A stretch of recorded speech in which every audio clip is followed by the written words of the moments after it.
All right, turning now to foreign policy, and it could look a lot different under a Joe Biden administration. And joining us to talk about what could be coming down the road, I want to bring in Senate Chairman of the National Iranian Congress, Amir Fakhrآور, to join us. Amir, good to talk with you. There you are. I just want to ask, obviously, I think the administration has done a great job of pointing out the holes in the Iran nuclear deal, why it was so weak. Do you think that a Biden administration would go back in? Thank you for having me first, Rob. But I couldn't be more agree with Katie McFarlane. Yeah. If Biden can go to the White House, then he can be smart enough. It's a lot of if there. If he can be smart enough to take advantage of the amazing achievement of President Trump in Iran and Middle East. Right. Because it's not anymore 5 years ago, it's not 4 years ago, even it's not 2 years ago, when all Arab countries in Middle East, they have been in fight with Israel. Right now, they are all friends because of Iranian stupid mullahs.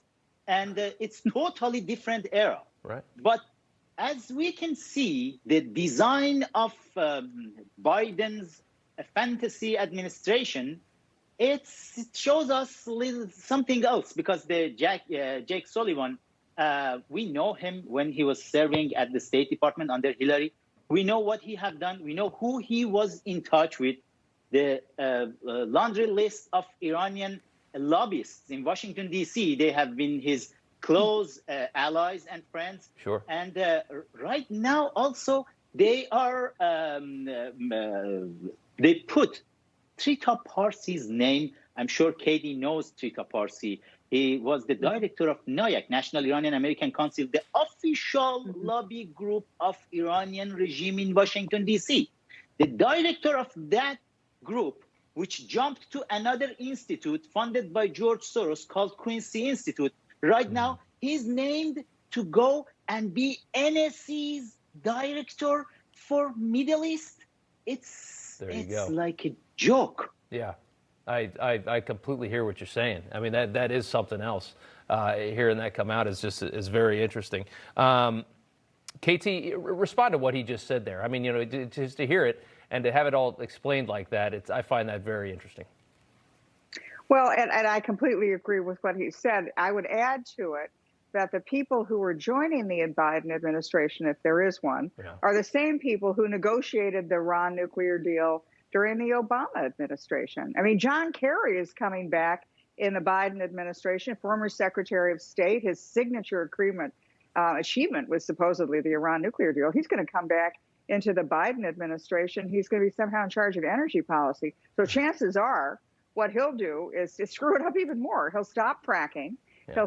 He'll then put America back on the Middle East,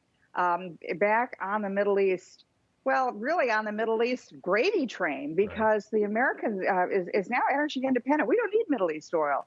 And if they put us back on that track again, where we're dependent upon the Middle East, where we need to be in the middle of all of their, tribal, ethnic psychodramas, we'll be in a mess again. Yeah, and you just wonder. I mean, an incoming administration is not going to want to give any credit to the Trump administration for anything. They're not going to want to learn from any of the things that we've learned over the last 4 years about how to better handle these things. They're going to want to revert to this big scandal, this hacking scandal that we've seen this week. It looks like it's coming out of Russia. The president making headlines, though, saying that Russia may not be responsible. He sent out this tweet: "The cyber hack is far greater in the fake news media than in actuality. I have been fully briefed. Everything is under control. Russia, Russia, Russia is the priority chant when anything happens, because lamestream is, for mostly financial reasons, petrified of discussing the possibility that it may be China." And he puts in parenthesis, "in May. There could also have been a hit on our ridiculous voting machines during the election, which is an even more corrupted embarrassment for the USA." Katie, he puts this out there. I think he opens himself up to a lot of criticism from the media. Yeah. What do you make of that tweet? Look, I think that we need to understand that we're under attack, whether it's China, whether it's Russia, whether it's China and Russia together.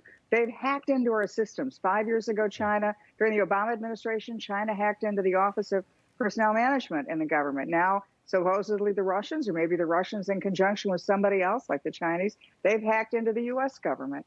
And this is not a little deal. I mean, I adore President Trump, but I think he's underestimating the significance of it. I talked to a bunch of people, several people, in the last 2 days in the White House and in government, and they don't even know the extent of this hack. They're still trying to figure out what happened, much less who did it. Yeah, and I think his frustration comes from the fact that nobody really cares much about anything that doesn't involve Russia. I think he sees that whenever Russia's behind something or there's something attached to Russia, that's when it gets made into a big deal, and I can probably understand that frustration. Amir, I want to get your final thoughts on this story on the Russia hacking.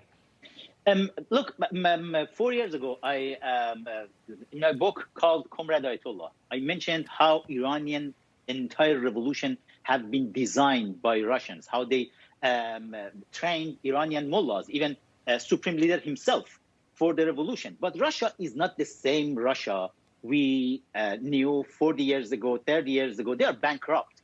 But China is the real deal right now. Right. They own Iran. They own entire Iran, the entire economy, entire government. They bought all the politicians, all the mullahs in Iran. And they signed a huge contract for 25 years to own the entire country. China is doing whatever they want to do from inside Iran to make sure nobody can find their hand inside China's mainland.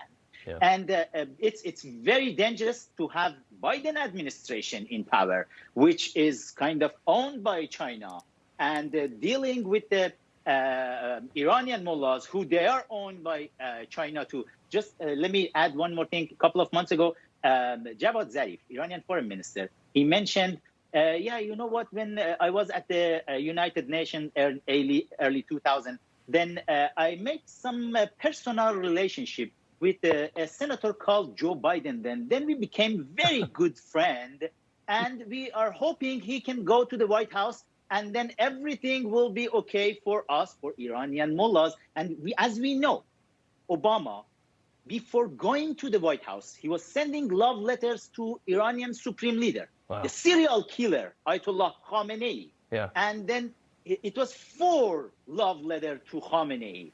And then they started their negotiation in summer 2008. And right now, I'm sure Biden team, they started already their negotiation behind the scene with Iranian mullahs, which is a disaster. Yeah. No, it certainly is. Yeah, that's, I mean, the John Kerry deal in Iran, we can pick that apart all day long. Amir Fakhrآور and Kieти McFarland, thank you both for joining us. Great to see you both. Thank you. Thank you.